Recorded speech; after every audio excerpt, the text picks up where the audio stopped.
There was once upon a time a king who had a son who was very fond of hunting.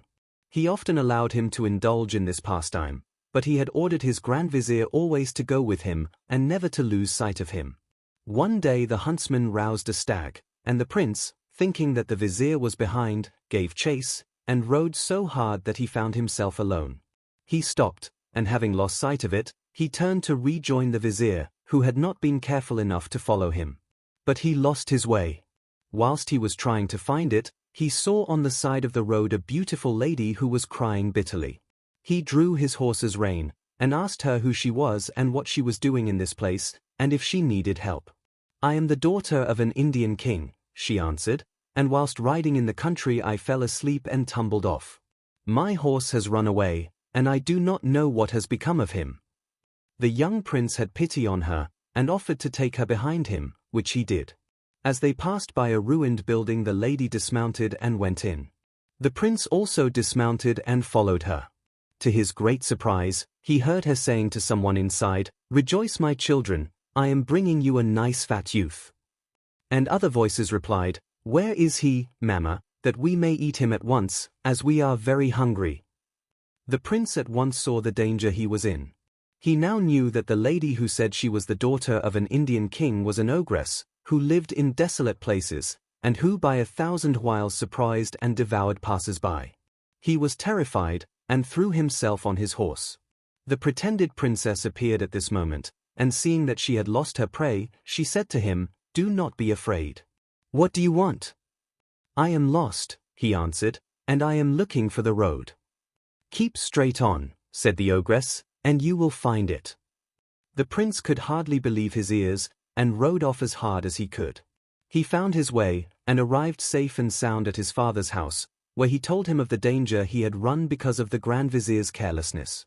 The king was very angry, and had him strangled immediately.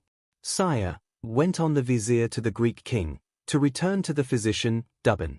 If you do not take care, you will repent of having trusted him. Who knows what this remedy, with which he has cured you, may not in time have a bad effect on you."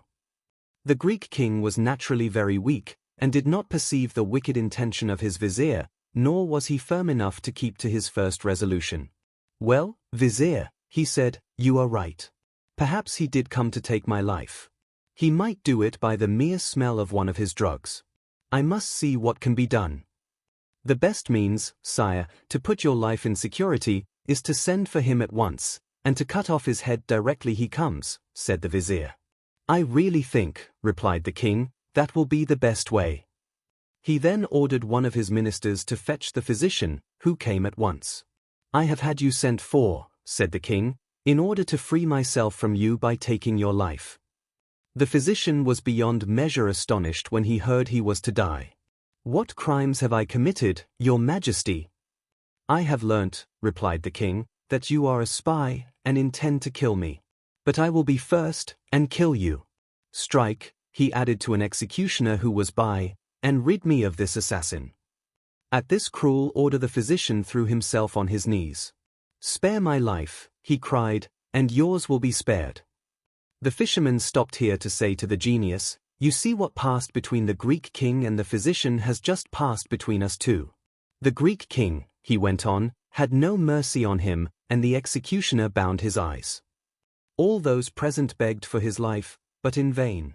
The physician on his knees, and bound, said to the king, 'At least let me put my affairs in order, and leave my books to persons who will make good use of them. There is one which I should like to present to your majesty. It is very precious, and ought to be kept carefully in your treasury. It contains many curious things, the chief being that when you cut off my head, if your majesty will turn to the 6th leaf, and read the 3rd line of the left-hand page, my head will answer all the questions you like to ask it.'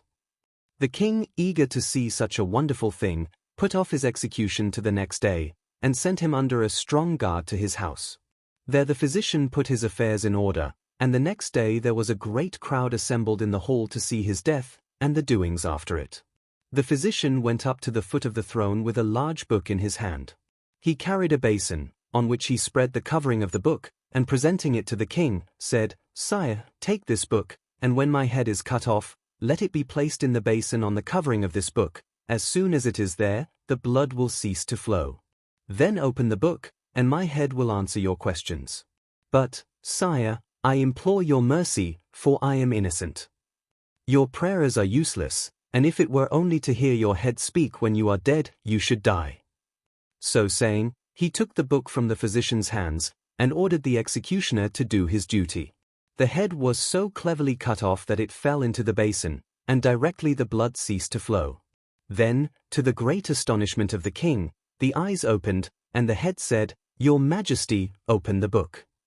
The king did so, and finding that the first leaf stuck against the second, he put his finger in his mouth, to turn it more easily.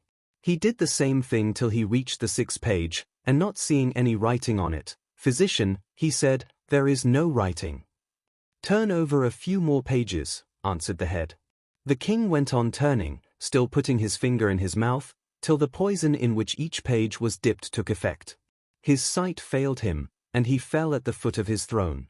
When the physician's head saw that the poison had taken effect, and that the king had only a few more minutes to live, "Tyrant," it cried, "see how cruelty and injustice are punished."